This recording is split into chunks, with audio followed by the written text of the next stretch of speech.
Welcome to Love Lies Chronicles. I'd really appreciate your comment. It helps me understand if you enjoyed the story and how I can improve in future ones. I was in the spare bedroom we call an office, finishing a weekly status deck with the Rockies fading purple through the window. My name is Ethan Carver, 38, project manager in Denver. Tuesday night, late. Quiet house, except for the laughter coming from the living room. Not the polite kind you give coworkers. The kind that makes shoulders drop and voices go light. I hadn't heard that sound from my wife in months. The cursor blinked on a slide about vendor slippage. My headset was around my neck, Teams finally silent. I listened without meaning to. She laughed again, free, unguarded, and I knew immediately whatever had been missing between us hadn't disappeared. It had been redirected. It wasn't the volume that cut. It was the warmth. The way she curled her legs under a throw blanket when she was happy. The way her breath caught right before she laughed. Muscle memory, just not for me. I saved the deck, closed the laptop, and stepped into the hall. Our living room is small, 2 windows over the street, a coffee table with a ring-shaped watermark neither of us ever bothered to fix. Her phone was in her hand, face tilted toward the lamp. On the table beside her lay her wedding band, not where she normally put it when lotion bothered her. I stood there long enough to notice that detail and file it next to others I'd been collecting without admitting it. The past few weeks had become a rearrangement of ordinary things. Less eye contact, more locked screens. Late showers after late strategy calls. A new concern for privacy in a house built on shared passwords and grocery lists. Fights over small items that didn't deserve the heat. The dishwasher cycles, whether I stacked the mail on the wrong side of the tray. Not screaming. Just contempt masked as helpful notes. The routine had shifted and then pretended it hadn't. I used to meet her at the door with a joke about Colorado traffic. She used to drop her bag and kiss me without thinking. Lately she'd drift toward the kitchen island, tap a reply to someone, then narrate a vague schedule that kept changing. I'm flexible by trade, schedules slip, but respect shouldn't. I kept waiting for a moment where the trend would break. It didn't. It just hardened into policy. I tried simple course corrections. Breakfast ready when she forgot to eat. A weekend suggestion for the Botanic Gardens when the weather broke. Tickets to a Thursday jazz set at Dazzle, the kind of quiet set we both used to like. Each offer slid off like water on wax. If she said yes, the yes came with conditions. I'm exhausted, maybe next weekend, don't make plans for me. When I asked straightforward questions, what's going on? Are you good? She would sigh like the problem was the question itself. 2 weeks ago, she changed the Apple ID password we'd shared since we were engaged. No announcement, just a notice on my phone that I needed to sign in again. When I asked, she called it an admin cleanup. I'm a project manager. I do admin cleanup for a living. Tonight the door was wide open, just not for me. She laughed again, and I could hear the echo of a male voice through the tiny speaker, indistinct but intimate in the way people get when they believe distance makes things private. I didn't ask who it was. I walked to the kitchen, rinsed a glass, and let the water run longer than necessary. I heard her shift on the couch. When the call ended, she stayed looking at the dark screen like the surface might pulse again. She finally noticed me at the sink and gave a practiced smile that just grazed the surface of her face. I dried the glass and put it upside down on the mat. On the table, the ring caught the light and didn't flash. There's a particular kind of calm that shows up after months of noise. Things arrange themselves in a line, and you see the pattern you've been pretending isn't there. I didn't feel jealous. I just felt done mislabeling what we were living in. You can call it stress, you can call it a rough patch, you can call it needing space. At some point, you call it what it is, a choice with a different name. She started the usual dance, that careful tone that treats you like a fire hazard. Long day. A little smile. She went to slip the ring back on and thought better of it, setting her fingers under her thigh instead. My eyes tracked the movement without accusation. Just inventory. The funny part is I had been preparing for a conversation like this without knowing exactly which version would appear. I had gone back through bank statements in a purely professional way, asked HR to update an emergency contact without comment, taken photographs of small things that weren't evidence of anything legal, but were proof to myself that my memory was still intact. The ring on the table 3 nights in a row. The blue scarf she wore to bed exactly on nights she claimed to be cold. The way her laughter stopped when I entered a room, then restarted in the hallway as if someone had unpaused her. None of those things are crimes. They're just coordinates on a map that tells you where you are. I thought about the last Saturday we spent together in a way that used to be automatic. Coffee at Huckleberry, a grocery run, a long walk around Sloan's Lake with our hands in our pockets because the wind was stubborn. We spoke into dose and timelines. The kind of conversation that keeps a life functioning while the life itself drifts to the edge of the page. I realized later that entire day existed without a single moment of eye contact that lasted longer than a blink. That's not how married people avoid each other on purpose. That's how they forget they're allowed to look. I'm not a man who chases answers that don't want to be given. If you pull a thread and the sweater comes apart in your hands, you don't blame the thread. You accept the weave is already gone. Standing there, water drying on my hands, I realized I wasn't going to ask the obvious questions. They never produce anything but narrative. She started to fill the air before I could. Work was crazy. She'd been on a call with a colleague in another time zone. It was nothing, and why was I listening from the kitchen like some kind of detective? The words lined up exactly where I expected them to. I let them pass. I walked to the coffee table and picked up the ring. It was warm from the lamp. A simple band, no engraving, the kind we chose on purpose because we liked the clean line of it. I placed it gently on the little ceramic dish from our 5th anniversary trip to Santa Fe, the one we bought at a market stall because the glaze looked like desert rain. I straightened the dish, more habit than message. She asked if I was going to say anything. I looked at her, really looked, and for the first time I saw not what I wanted from her, but what she was choosing for herself. Peace moved in like a tide. Good news, by the end of the week, you'll be free to call him your husband. Her face drained so fast I could see the path of blood leaving her skin. The phone that had been an extension of her hand for months looked suddenly heavy. She reached for the ring, then pulled back like it had burned her. I didn't add anything. There was nothing to negotiate. The decision was a boundary with a date. The house was still quiet. The only sound was the refrigerator cycling on and a soft tremble in her breath that didn't belong to laughter anymore. Her mouth opened and closed twice before sound found her. That's not funny. The words came out thin, like they'd been stretched too far on the way to the surface. She glanced at the ceramic dish, at the ring she'd left there, then at me, trying to decide which detail to manage first. It was a vendor call, she said, composing the sentence as she went. He's in London. Different time zone. We were just decompressing after a presentation. The rhythm was familiar, the confident lead, the qualification, the soft landing. I let it pass me like traffic I had no plan to enter. She looked for a smile to borrow and couldn't find one. You can't say things like that, she tried again. It's extreme. You're upset.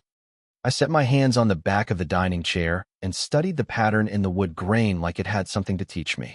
My pulse was steady. The refrigerator hummed. Somewhere outside, a car door thumped and a neighbor laughed. Normal sounds. All of them. And somehow they made the room sharper. Ethan, she said, adding my name as if it might unlock a different version of me. You're reading into something that isn't there. I tilted my head toward the table. There's enough here. I didn't raise my voice. That's when the offense bloomed. It always does, right after the first failed denial. So you're throwing away our marriage over a phone call? Her chin lifted. The tone tried on righteousness and found it comfortable. Do you hear yourself? You already did, I said, not as a line, just as a measurement. The distance between what we were and what we were pretending to be needed a number. That was mine. She stood, the blanket sliding to the floor. What does that even mean? The question was an instruction disguised as confusion. Translate my choice into your fault, so I can breathe. Did someone put this idea in your head? She asked, moving to a new angle, one that offered an external enemy. Your brother? Your gym buddies? She made a little sound that was supposed to be a laugh. Is this some macho boundary thing? I pulled the chair out and sat, not to debate, but to anchor. It's a boundary, I agreed. Mine. She let the word hang there, then shook her head quickly. You're being paranoid. That wasn't flirting. It was work. The laughing was nerves. I've been under pressure and you haven't exactly. She stopped before the accusation formed, maybe realizing how familiar it sounded even to her. I'd heard that template months ago, in smaller pieces. Tonight it arrived fully assembled. I slid the chair back in and walked to the office, not fast, just a change of room. I could feel her following, a few steps behind. In the doorway she hovered, waiting for permission I wasn't offering. I opened my laptop but didn't wake it. I straightened a stack of printouts, squared a notebook with the desk edge, uncapped a pen, and capped it again. None of it necessary. All of it intentional. My hands needed a task that wasn't catching the narrative she kept tossing at me. Ethan, look at me. I did. She softened her shoulders. We've both been off lately. I know that. We can reset. Take a weekend. No phones. I'll put the ring on, if that's what this is about. She reached past the door frame as if she could touch the dish from here and rewrite the last month with the gesture. This isn't about a weekend, I said. Then talk to me. Her voice almost found the old cadence, the one that used to bring me down from work storms. Say what you want me to say. There it was, clean as a label on a file. Say what you want me to say. Not, tell me what's true. Performance instead of reality. I clicked the pen and wrote a word on the legal pad just to hear the scratch. Boundaries. Then drew a line under it. She watched the pen move like it was a gavel. I'm trying here, she said, the edges fraying. I don't know what you want. I want alignment between what we live and what we call it.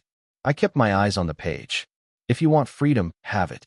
If you want partnership, it comes with respect. Her jaw worked. So I can never laugh on a call again. I can never talk to a man for work? That's your respect? The straw man took his mark on cue. I didn't nod. I let him miss his line. The silence pressed. She stepped into the office and leaned on the shelf where we keep travel books we haven't opened in a year. She reached for a spine and put it back without seeing the title. I don't know who you're turning into, she said, which is what people say when the person in front of them refuses an old role. You used to be reasonable. I'm still reasonable, I said. Just finished pretending. That sentence landed harder than anything else I'd given her. The color that had left her face earlier didn't return. Her hands went to her hair, then to her pockets, then to the edge of the shelf. The body looks for anchors when the story loses its footing. She tried one more script. Okay, then let's be adults. Your words. Therapy. A plan. No ultimatums. Her eyes brightened at the word plan. She knows plans are my profession. We write down what needs to change. We commit. We follow through. You'll see. It's fixable. It was, I said, before contempt moved in. I didn't say when that happened. She knows. It wasn't tonight. She blinked. The word contempt does something diagnostic when you say it out loud. It is not a mood. It's a status. She tried to argue the terminology. You're being dramatic. I was stressed. I've been carrying so much of. I turned the legal pad toward me and wrote 2 short columns. What I control / what I don't. Under the first I wrote, my wallet, my time, my attention, my name on anything. Under the second, her story, her need for audience, her ring. You're humiliating me, she said suddenly, the word appearing because the old ones weren't landing. Right now, you're humiliating me in our home. I'm not posting anything, I said. I'm not calling anyone. I'm telling the truth at normal volume. She laughed once, a hard exhale with no humor in it. Normal volume. God, you sound like you're leading a meeting. The insult was small, familiar, safe. If she could shrink me back into a role, project manager with a slide deck, she wouldn't have to meet me where I was standing. In the next room, her phone lit up with a notification. We both looked toward the doorway. She didn't move to check it. The open floor plan made the separation feel like a decision. I need some air, she announced, as if narrating would make it noble. She walked to the door, slipped on boots without socks, and stepped onto the porch. The cold came in, and then the door clicked shut. I stayed at the desk and let my eyes rest on the word I'd written. Boundaries. The ink had bled slightly into the paper fibers, making the line look wider than the pen allowed. Through the window, I could see her silhouette on the porch, phone lifted, shoulders hunched, the way people hunch when they're building a text they hope will rearrange reality. A few minutes later, the porch light captured her face again. She came back inside slower than she'd left. Okay, she said, setting the phone face down with theatrical care. If you're serious, if this isn't just some performance, then tell me what you're going to do. A dare, not a question. I'm going to be consistent, I said. She waited for more, and when it didn't arrive, impatience snapped its teeth. Consistent how? With what? With punishing me for existing? With policing my conversations? Do you want me to quit my job? Is that the goal? You're very busy writing my lines, I said. The mask slipped thin, not off, but sideways. I saw the panic under the posture, the calculation under the charm. She stepped closer, too close, the old tactic. Touch the elbow, soften the eyes, reset the chemistry. I took a half step back. "You're not even angry," she whispered, and for the first time there was fear in her voice. "That's worse." She tried one last lever. "If you walk down this road, there's no coming back." It was meant as a warning. "I know," I said. The conversation ended there without an ending. She went to the bedroom and closed the door quietly, as if loudness would leave fingerprints. I sat with the pad and the pen and the two columns and the sound of the house, doing what houses do at night when the people inside finally stop talking. My silence wasn't confusion. I didn't sleep. Not from anger. There wasn't enough of it left to keep me awake. It was the clean alertness that arrives once a decision clicks into place. I sat at the desk with a legal pad and my laptop and turned my columns into tasks. No speeches. No more requests. Just process. At 11:47 p.m., I drafted the first email to a firm I'd bookmarked months ago, without admitting why. Hastings and Dahl. Family law. Quiet reputation for being efficient rather than theatrical. Subject: initial consultation, dissolution. I kept the body simple. Married 8 years, no kids, joint property, house, possible dissipation concerns, time, attention, respect, desire for amicable split with clear boundaries. I attached nothing and promised nothing. I asked for earliest availability this week. Before I hit send, I read it once more to make sure my tone matched what I felt. Calm, adult, finished. Next I opened the bank portal. We keep one checking, one savings. I moved the savings into a new account I had opened last quarter for emergencies, which this qualified as. I turned off overdraft protection that linked our checking to my credit card. I removed her as an authorized user on my primary card and set a hard daily limit on the joint debit. If she needed purchases, the money was still there. It just required a conversation neither of us was going to have in the middle of the night. Then the unglamorous work, passwords, and two-factor. Email, cloud storage, the shared calendar she'd stopped checking anyway. Our streaming services, the grocery app she used like a reflex. Not to control her, just to separate the spheres cleanly. I took screenshots of the changes and saved them in a folder labeled Transition. I printed a short inventory of shared assets and stuck it under a magnet on the filing cabinet so I wouldn't rely on memory later. My name on anything became a line I underlined twice. At 12:31 a.m., I sent a short note to HR from my work account. "Please update my emergency contact to my brother, Matt Carver, effective immediately." I removed her from my benefits portal as a point of contact and left everything else alone. I scheduled a next-day stop at a UPS store for a small P.O. box, because forward motion feels better when mail has somewhere definite to land. I could hear the soft movements of her in the bedroom, the closet door, the bathroom fan, the sink. No storm, just someone recalculating. I made tea, drank half, and deleted the grocery list titled Thanksgiving 2022 because it had lived on the screen too long and said nothing we still were. Then I shut the laptop and lay on the couch with a blanket that smelled like laundry soap and cedar. The house breathed. So did I. My phone buzzed at 6:05 a.m. The firm's intake coordinator, efficient as advertised. Consultation available Thursday at 9:30 a.m. Attorney, K. Dahl. Please reply Y to confirm. I typed Y, then added a line. I prefer no phone calls at the house. Email is best. 10 minutes later, I had a calendar invite and a brief intake form. I filled it out with facts, dates, addresses, income bands, mortgage balance, vehicles, no kids, division preferences. Under primary concern, I wrote, respect cannot be negotiated. I hit submit and felt the first grid of a new life lock into place.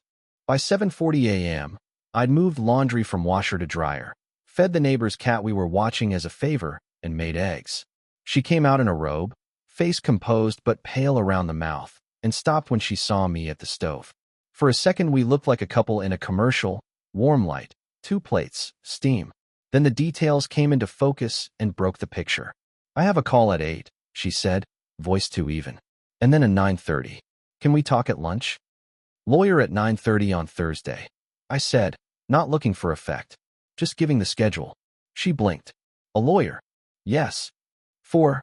She swallowed the rest, maybe realizing the word divorce would taste like admitting something. You already, okay.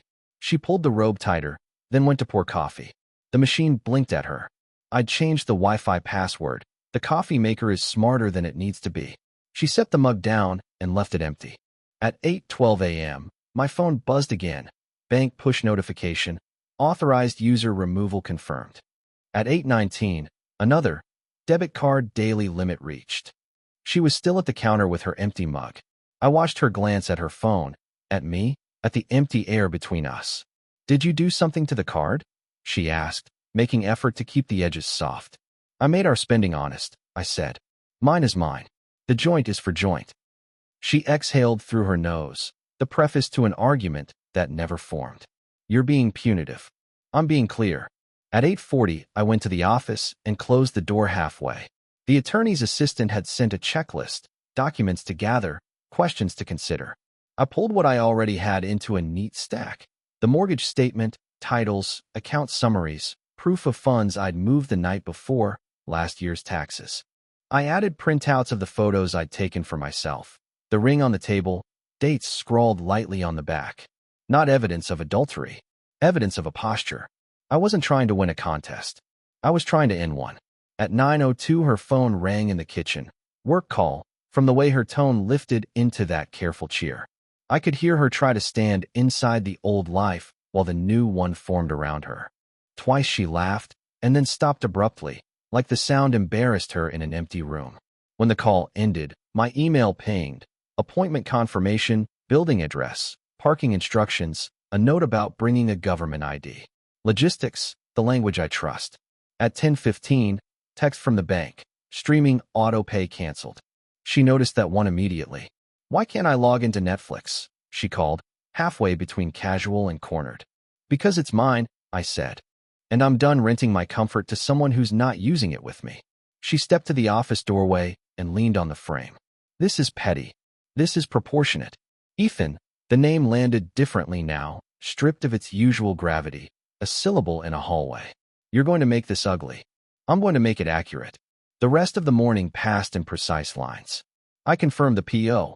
Box, set up mail forwarding, scheduled a locksmith consultation for early next week after the attorney meeting, because order matters. I exported our shared calendar to a file and then stopped sharing it. I canceled 2 subscriptions I had signed up for because she liked the boxes on the porch each month. I left the ones that were mine. I ate the eggs cold at the desk and felt fine. Her card was declined at lunch. I know because my phone buzzed with an alert at 12:13, and at 12:14 she texted from the other room like we were co-workers on opposite sides of a cubicle wall. "Did something happen to the visa?" I replied, "We're separating the utilities of our lives." She came to the doorway again, less composed now. "You're punishing me for a conversation you misheard." "I'm preparing for the life you chose," I said. "You said you needed freedom. I'm making sure you have it." The line wasn't a weapon. It was a policy.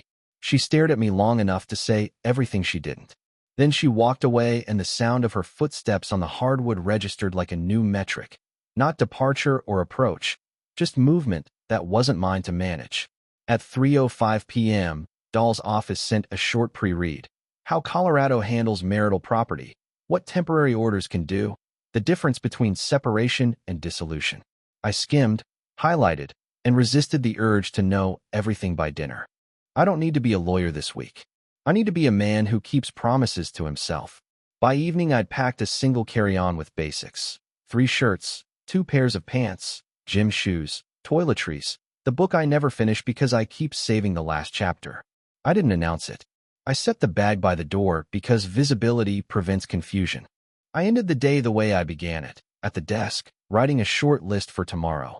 Call insurance, ask about policy implications, print pay stubs, photograph serial numbers on the big items, move the framed photo from the shelf to the box without breaking the glass. None of it dramatic. All of it deliberate. When I finally turned off the lamp, the house looked like a stage after the crew strikes the set. Same walls, fewer props, the shape of a different story in the air. This is what done looks like when you do it without noise. Emails sent, cards turned off, meetings scheduled, a bag by the door, and a man who has stopped negotiating with a version of himself that's already gone. The first consequence wasn't loud. It was breakfast. She stood at the counter with that empty mug like the machine might forgive the new password if she stared long enough. When it didn't, she set the cup down, adjusted the belt on her robe, and tried a new lever. She asked how I could do this to someone I vowed to protect. She said it softly, like a prayer with an accusation inside it. I rinsed my plate, dried it, and put it back where it lives. Protection and permission are different things. I didn't say it out loud. The room already knew. By noon, the story had its first audience. I heard her on the phone in the bedroom, voice lowered to the register you use when you need support before you present facts. He's acting like a stranger. I could hear the small gasp on the other end. Her mother, probably, or the friend who always says poor baby before she asks what happened. She left out the ring on the dish. She left out the laughter that didn't belong to us. When my name reached the end of that sentence, I opened the office window and let the flat winter air in. A house can tell the truth if you give it circulation. Guilt didn't work, so she tried reason. We could pause the lawyer.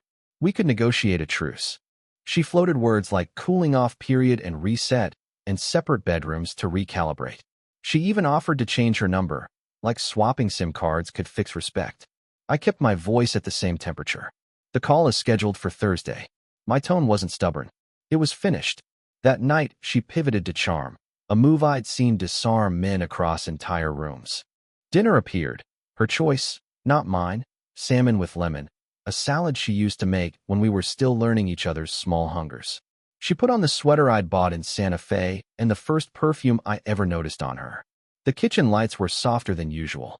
She stood close enough that the fabric brushed my sleeve when she reached for the pepper. I stepped back an inch, not dramatic, just honest. "You're punishing me," she said, and the words slid across the counter like a glass someone let go of. I shook my head. I'm refusing to be negotiated with by atmosphere. The line earned me a laugh without humor. She set the pepper down and the sweater stopped moving. Later she tried heat instead of charm. She came to the couch with the blanket from the living room, sat so our knees touched, and put her hand on my forearm like she was checking a pulse. "We could still fix this," she whispered. "There's nothing to fix," I said. "There's only naming and acting." Her hand stayed on my arm another full breath, and then it didn't. The man on the phone revealed himself the next day by not showing up. Not at the house. He was never going to do that, but in the silence where his name usually pinged her screen. 2 hours. 4. The day stretched, and she kept checking like a person waiting on blood results. When the text finally arrived, I saw the shape of it in the reflection on the window, a bubble long enough to contain a retreat. He had a partner, or an image to manage, or a story about boundaries of his own. When fantasy hardens into paperwork, some people remember their morals. The sound she made after reading it wasn't crying. It was recognition without a script. By evening, the group chat we never talk about had gone from blue fireworks to gray dots.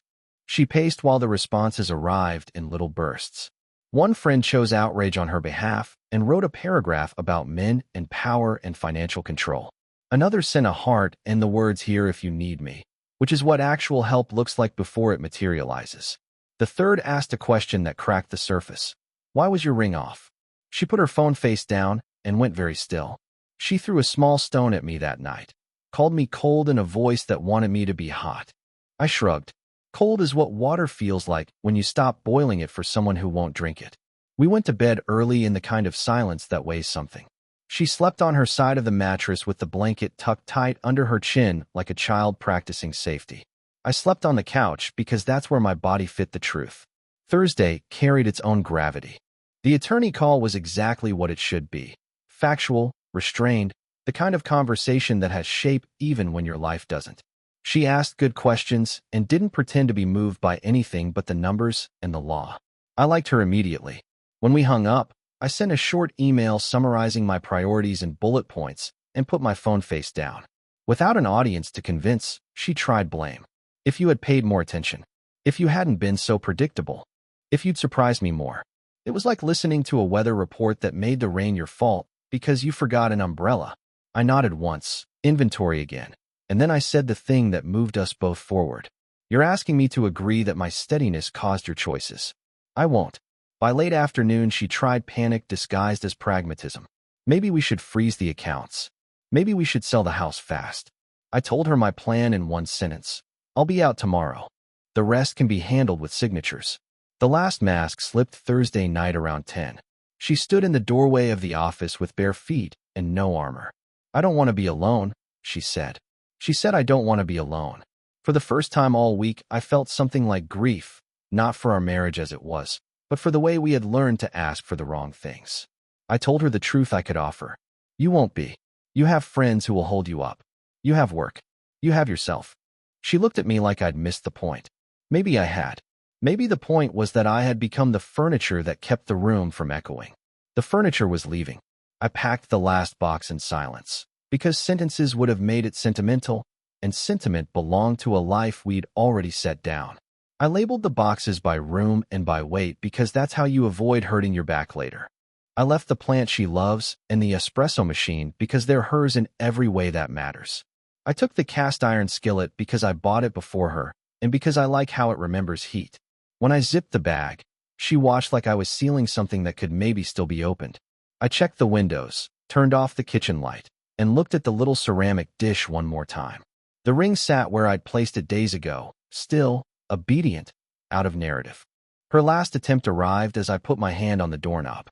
"I could fix this if you told me how," she said, and there was no pride left in the sentence, just a person asking for a map. I turned and gave her the only direction I had. "Start by telling the truth to yourself at normal volume." She closed her eyes like that made a wind across her face. The consequences weren't cruel. They were clean. No scenes. Her guilt had nowhere to dock. Her charm had nowhere to land. Her panic had no lever to pull. The man she'd used for laughter faded when the bill came due. The people who love her started asking fuller questions. The house, relieved of pretending, fell quiet in a way that sounded like respect. And me. I became unreachable because I cared enough to stop. Friday started with weather that didn't pick a side.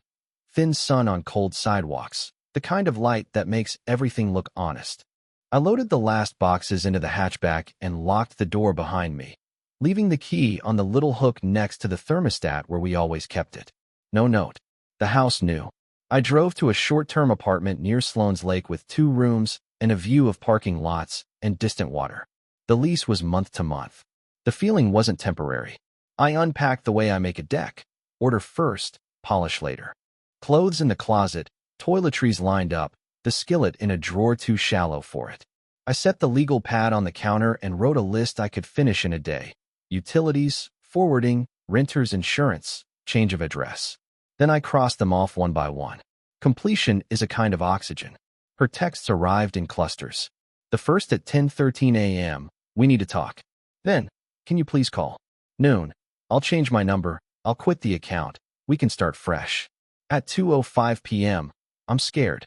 I answered once, because clarity is cleaner when it's in writing. All future communication through counsel. She read it, typed, stopped, typed again, sent a single period like the end of a sentence she didn't want to write. Dahl sent draft language for temporary orders. I read it twice, corrected nothing, signed. The document felt like a building permit. Permission to construct a life that matched the blueprint I kept sketching in my head every time the old one bent into shapes it wasn't supposed to hold. I emailed the signed pages back and put the pen down in the center of the pad like a period of my own. The first night alone was quiet in a way that didn't echo. I made eggs in the pan that remembers heat and ate them on the floor because the couch I ordered hadn't arrived yet. I slept without dreams and woke before my alarm. The kind of rest you get when your body stops bracing for impact that never lands. Morning routines reassembled themselves. Gym at 6, coffee with no competing screens, a walk around the lake where the wind reminded me to keep my shoulders down. My phone stayed face down and didn't vibrate. People started to call the new life by its old name. Friends asked if I was okay, and then asked again a minute later because they didn't like my answer. "I'm fine." My brother sent a photo of his kids holding a sign that said Uncle Ethan's housewarming, and then he showed up with a plant I am statistically likely to kill. He put it by the window anyway. We built the couch and didn't talk about her, because not every story demands retelling. Some endings are instructions. The apartment filled slowly. A second towel. A lamp that made the room look less like a conference call. A used bike I tuned on a Saturday morning while the apartment above me tried to learn the drums. I went back to Dazzle on a Thursday and sat near the back with a rye and a notebook. A trio made the room smaller in the best way. The bassist smiled at no one in particular. I laughed at something the pianist did with his left hand and felt how old muscle remembers. Laughter doesn't sting when it's yours. Paperwork moved forward. Her attorney sent proposals dressed up as fairness. Mine sent counter-proposals dressed up as calm. We sold the house because a building divided in half is still a building that has to stand, and this one was tired. The inspection found nothing worth saving or condemning. We signed on separate days. I left her a check for the utility overage because I believe in tidy books even when the relationship that produced the bills is untidy. She tried once more to reroute the story. A long email that started with "I've been doing a lot of thinking" and ended with "maybe we can try counseling after we take a break from the lawyers." It read like a grant application, strong verbs, softer admissions, a budget that didn't add up. I saved it to the folder marked records and did not respond. Refusal isn't anger when it sits next to a signed agreement. It's respect pointed in the right direction. Truth travels in small packages. A friend of hers ran into me at the grocery store and performed concern like a recital. I nodded, pushed the cart, and did not audition for her version. Later, a mutual acquaintance texted that she was taking time offline while she recentered. Another sent a single line. She told me what happened. I don't think she told herself. That one I didn't answer because agreement can feel like piling on when someone is already underweight. I started keeping promises to myself in ways no one sees. I went to bed when I said I would. I bought a small safe and put my passport, my grandfather's watch, and a letter to my future self inside. Keep your calendar full of things you do even if no one knew. On Sundays I cooked for the week and listened to a podcast about old buildings being restored. Restoration takes longer than demolition, the host said once, and I nodded alone in my kitchen. The decree arrived on a Wednesday, late afternoon. The email subject line made it plain, "Final Decree of Dissolution." I opened the PDF and read every page because the words had my name on them, and I take my name seriously. Then I saved it to the folder and printed one copy for the safe. I stood in the quiet after the printer finished and waited for the emotion you're supposed to have. It didn't come. Relief had already been here for weeks, living on the couch, paying rent. Her last message came that evening. A single sentence. "Are you happy now?" I watched the little bubble wait for an answer and disappear. I didn't type anything. Happiness isn't the right metric. Accuracy is. Alignment is. Respect is. I put the phone down and went for a run along the lake where the light was beginning to pull itself low across the water. A kid threw a stick that his dog refused to chase. I don't know what she tells people now. Maybe I'm unkind in her version. Maybe I'm the man who turned off the lights while she was still in the room. I can live with being poorly cast in a story I no longer act in. The truth doesn't need a chorus. It needs a spine. Mine felt straight for the first time in too long. There's a point in any project where the plan stops being a document and becomes the way you move. I'm there. I wake. I work. I train. I see my brother. I return calls I actually want to return. I say yes to dinners that don't require me to be a translation device for my own life. I walk past the mirror without negotiating. I don't hope she texts. I don't hope she doesn't. Hope is a useless lever when the door is already open. She'll be fine. Or she won't. That belongs to her. What belongs to me is simple, and I wrote it on the first page of a new notebook, so I can't pretend I forgot. Respect is not negotiable. Dear listeners, please share your thoughts in the comments, and do not forget to like, share, and subscribe to the channel.